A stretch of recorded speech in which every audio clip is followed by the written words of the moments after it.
Electric dipole movement पढ़ रहे हैं, ठीक है। सबसे पहले समझ लो कि इलेक्ट्रिक डाइपोल क्या होता है, ठीक है। दोबारा से समझा रहा हूं, इसे समझ लो। इलेक्ट्रिक डाइपोल में सबसे पहले आया इलेक्ट्रिक, यानी कि चार्ज की बात होगी, राइट। चार्ज की बात होगी। हम लोगों ने पढ़ा था कूलॉम्स लॉ में एक चीज आई थी, combination of charge, right. Combination of charge में positive negative, negative positive, negative negative और पॉजिटिव पॉजिटिव, ये चार कॉम्बिनेशन तुमने पढ़े थे। ये दोनों एक दूसरे को अट्रैक्ट करेंगे और ये दोनों कॉम्बिनेशन एक दूसरे को रिपल करेंगे, राइट। अगर मैं शॉर्ट फॉर्म की बात करूं तो ये रिपल करेंगे और ये अट्रैक्ट करेंगे। क्लियर है? तो यहां पे इलेक्ट्रिक डाइपोल में केवल ऊपर वाले दो कॉम्बिनेशन की बात होगी, ध्यान रखना। ये बेसिक्स है, ठीक है। इसकी अगर डेफिनेशन भी तुम पढ़ोगे तो इसकी डेफिनेशन में भी बताया गया है, two equal and opposite charge, magnitude equal होगा बट दोनों एक दूसरे के क्या होंगे, ठीक है, अपोजिट होंगे। ध्यान रखना ये कंडीशंस है, और दोनों एक दूसरे के इक्वल होंगे मैग्नीट्यूड में। ध्यान रखना कि हमारे पास दो अपोजिट चार्ज होंगे और उनका इक्वल मैग्नीट्यूड होगा। और सबसे इंपॉर्टेंट कंडीशन इसमें थी कि ये दोनों चार्ज एक फिक्स्ड डिस्टेंस पे हों। ध्यान रखना ये फिक्स डिस्टेंस तुम्हारी बहुत इंपॉर्टेंट है, और ये फिक्स डिस्टेंस ही रिप्रेजेंट करती है, ध्यान रखना, यहां पर सेंटर ऑफ चार्ज को। क्लियर है? सेंटर ऑफ चार्ज आया और फिक्स डिस्टेंस आई, तो यहां पे थोड़ा सा कंफ्यूजन दूर कर देता हूं। सेंटर ऑफ चार्ज की अगर मैं बात करूं तो कूलॉम्स लॉ जब हमने पढ़ा था तो हमने Q1 यहां लिया था और Q2 यहां लिया था, राइट। यहां पे उसने चार्ज की बात नहीं करी थी, साइन की बात नहीं करी थी। कॉम्बिनेशन में से कुछ भी हो सकते हैं, पॉजिटिव पॉजिटिव हो सकते हैं, बट डाइपोल में क्या डिफरेंस हुआ है, यहाँ पॉजिटिव होगा और यहाँ, ध्यान रखना ये डाइपोल की कंडीशन है, अदरवाइज डाइपोल नहीं बनेंगे। और अगर मैं सेंटर ऑफ चार्ज की बात करूं तो यहां पे नेगेटिव के सेंटर की बात करूंगा तो इसका सेंटर ये होगा, ध्यान रखना। और सेंटर ऑफ चार्ज पॉजिटिव की बात करूं तो इसका सेंटर भी यही होगा। ये है वो फिक्स डिस्टेंस। क्लियर होगी बात? चलो ये रही वो फिक्स डिस्टेंस। यहां से लेके यहां तक पॉजिटिव का सेंटर है, यहां से लेके यहां तक नेगेटिव का, यहां से लेके यहां तक की डिस्टेंस उसने एल ली है, यहां से लेके यहां तक की डिस्टेंस उसने एल ली है। यहां से आता है बच्चों वो 2L। थोड़ा सा और इसको सिंप्लीफाई कर देते हैं। मैंने अभी तक जितनी भी तुम्हें चार्जेस के बारे में बताया है, इलेक्ट्रोस्टैटिक चार्जेस के बारे में,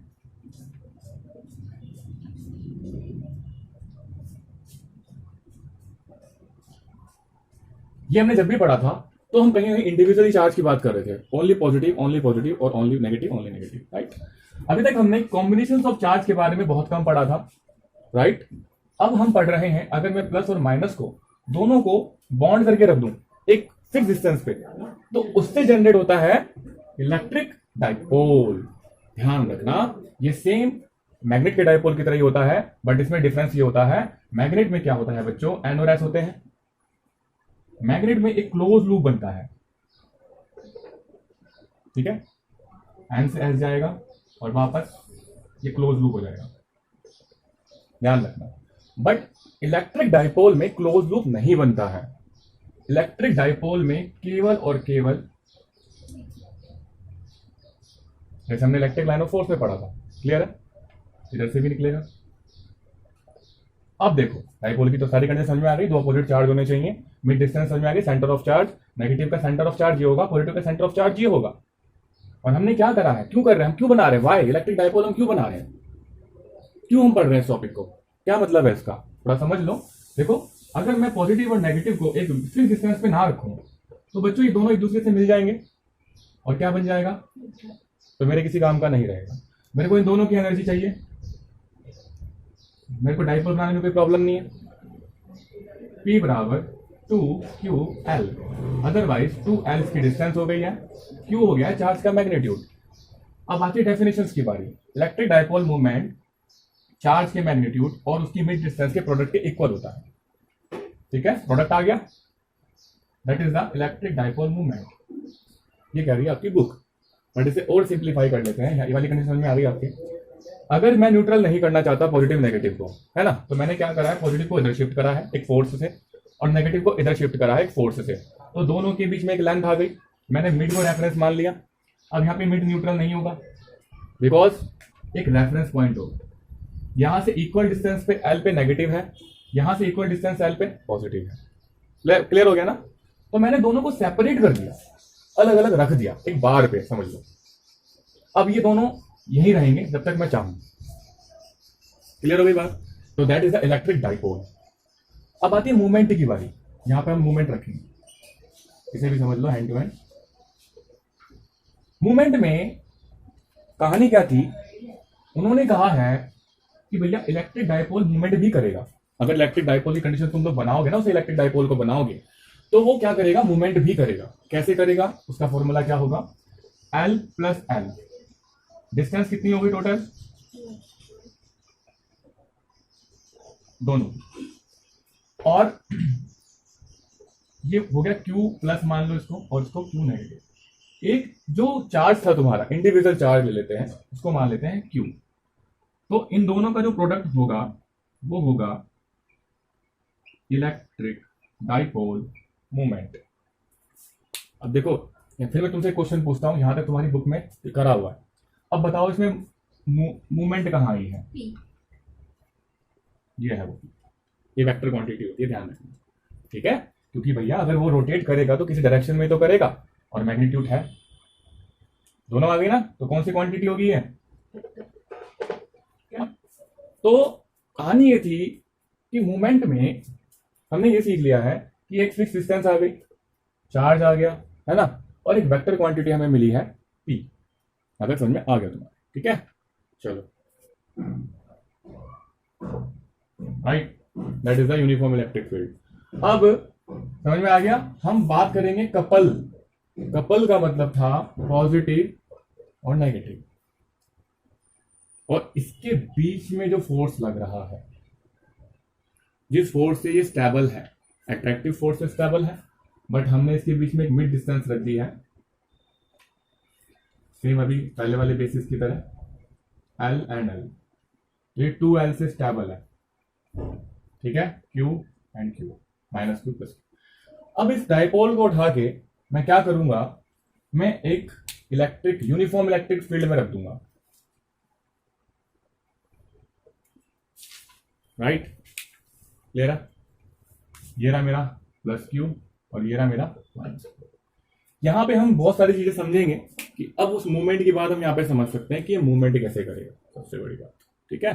यहां पे हमारे सामने टॉर्क भी आएगा, ठीक है?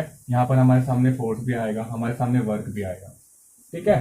तो यहां पर हम इसका मतलब भी समझेंगे, बेसिक्स क्या था, हाई स्कूल का बेसिक्स भी काम आएगा, ठीक है? तो देखो, इसको 3D में समझ लो। That is your electric field, uniform electric field, right? कुछ बच्चे उसको समझ ही नहीं पाते हैं, इसलिए समझा रहा हूं। तो ये इलेक्ट्रिक फील्ड है आपकी, और ये जो आपका डाइपोल रखा हुआ है, ठीक है, ये समथिंग ऐसे रखा हुआ है, इसको ऐसे कर लो। क्लियर हो गई बात? ठीक है, ये ऐसे हो। यहां पे हमने इसको एंगल में क्यों डिवाइड करा है? बिकॉज ये एक एक्सिस के अलोंग रोटेट करेगा।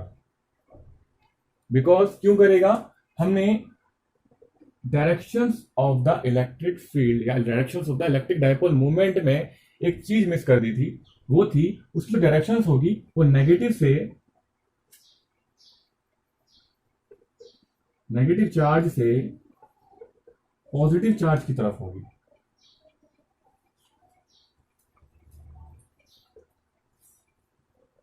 ठीक है, इलेक्ट्रिक डाइपोल मूवमेंट की जो डायरेक्शंस होगी वो नेगेटिव से पॉजिटिव की तरफ होगी। अपोजिट होती है, ध्यान रखना, इलेक्ट्रिक लाइन ऑफ फोर्स से, ठीक है? यानी कि ये पॉजिटिव इधर की तरफ डायरेक्शंस लगाएगा मूवमेंट करने के लिए, और ये क्लॉकवाइज घूमेगा, राइट? क्लॉकवाइज घूमेगा, एंटी क्लॉक नहीं घूमेगा। ये ऐसे रखा हुआ है तो ऐसे ही रोटेट करे, ठीक है? चलो, अब देखो यहां पे एक कंडीशन आती है टॉर्क की। अब टॉर्क यहां पे क्यों लिया हमने? बिकॉज मैंने बताया था, जब भी कोई ऑब्जेक्ट या फिर कोई डाइपोल एक एक्सिस के अलोंग रोटेट करता है एंगल में, वहां पे टॉर्क जनरेट हो जाता है, फोर्स भी लगेगा, वर्क भी होगा। देखो, फोर्स से वो वर्क कर रहा है, वो वर्क हो रहा है एक्सिस के अलोंग एंगल में, ये है डेफिनेशन यहाँ। तो देन उसको बोलते हैं टॉर्क। बस यहाँ पे सिंप्लीफाई हो गया है। अब देखो, कुछ नहीं करना, यहाँ पे मुझे एक 90 डिग्री का एंगल बनाना है, ठीक है? यहाँ पे बनाना है। टॉर्क का फॉर्मूला देख लो क्या होता है, F इनटू आर, जो कि कंडीशन होती है परपेंडिकुलर की, जो डिस्टेंस होगी आर वो परपेंडिकुलर होगी ही होगी, तब जाके टॉर्क लगेगा। टॉर्क इसका मतलब क्या है, फोर्स और डिस्टेंस का प्रोडक्ट है। अगर मैं डिस्टेंस को कांस्टेंट मान लूं तो फोर्स एक तरीके का टॉर्क ही होता है, ध्यान रखना, या टॉर्क एक तरीके का फोर्स ही होता है।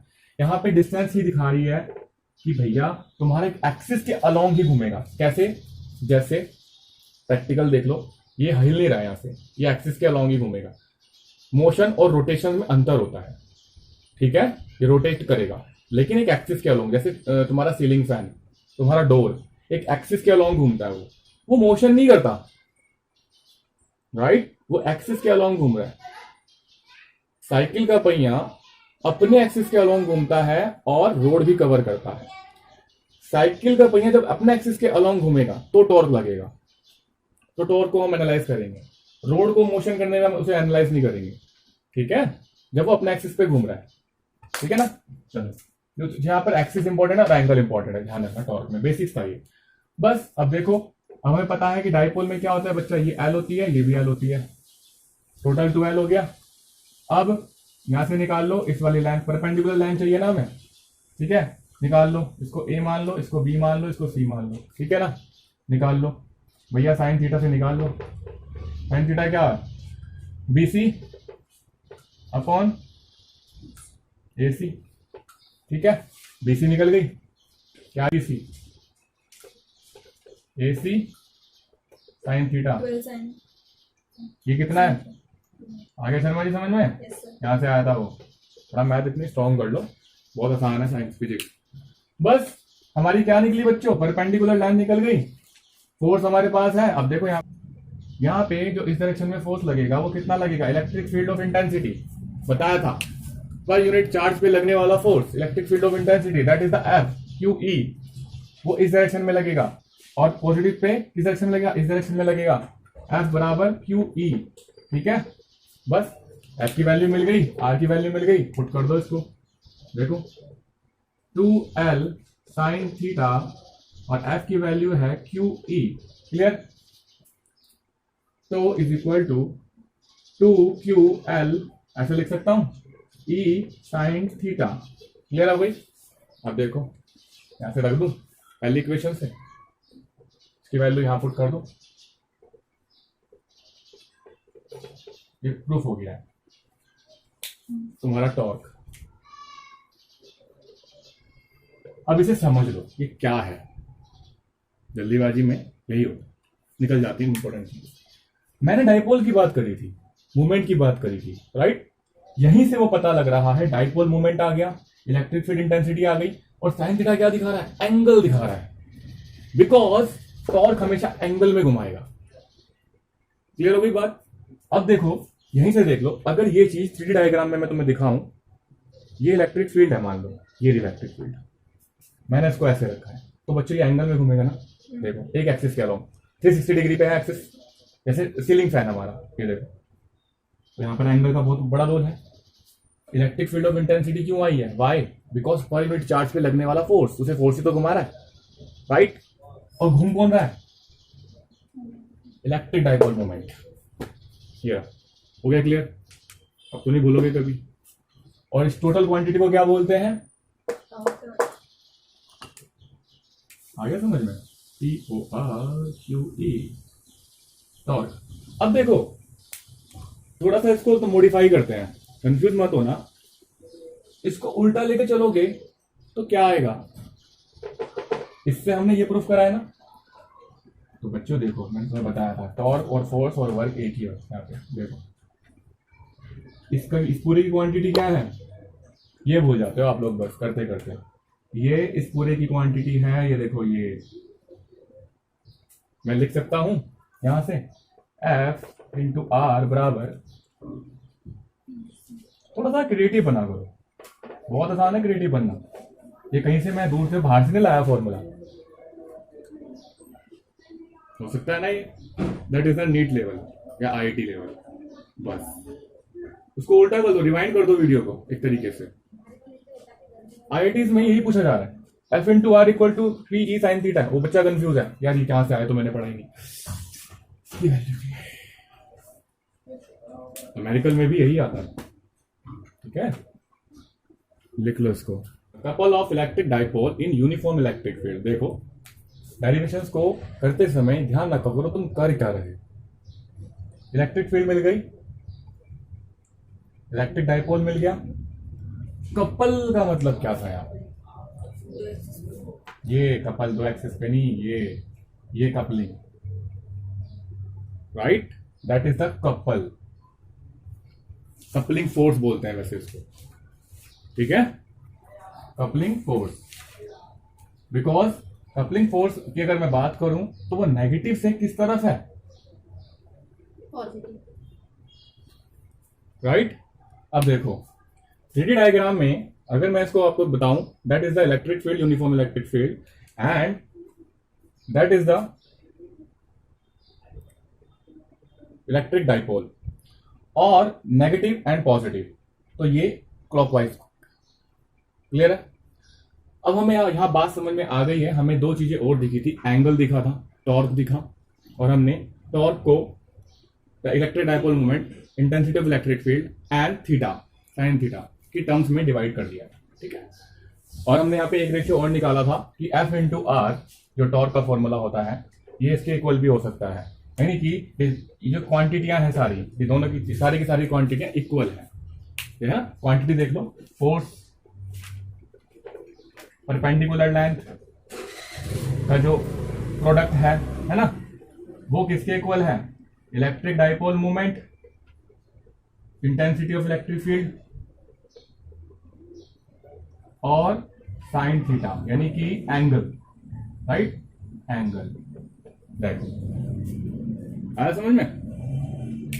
इसी को उन्होंने बोला बच्चों टॉर्क। जो मैंने आपको डेफिनेशन की बताई थी, डेफिनेशन तो उसकी सिंपल सी है, बट बच्चों को लॉजिकल समझ में नहीं आता टॉर्क है क्या, what is the torque. Teacher भी ज्यादा वो नहीं करते, बट पता है आपको पूरी हायर एजुकेशन में टॉर्क ही टॉर्क आया है। आपका जो फैन बना है ना, वो टॉर्क से बना है, गेट बना है टॉर्क से बना है, साइकिल, जितने मैंने एग्जांपल दिए थे अपने डेरिवेशंस में अभी, सारे टॉर्क से बने हैं। हम टॉर्क को एनालाइज करेंगे उसमें, जो एक एक्सिस पे चीज रोटेट कर रही है। क्लियर है? चलो ये समझ में आ गया। ये पहला डेरिवेशन था आपका यूनिफॉर्म इलेक्ट्रिक फील्ड। जब कपल को यूनिफॉर्म इलेक्ट्रिक फील्ड में रखते हैं तो उसके इलेक्ट्रिक डाइपोल मूवमेंट कैसे करते हैं, ऐसे मूवमेंट, ठीक है।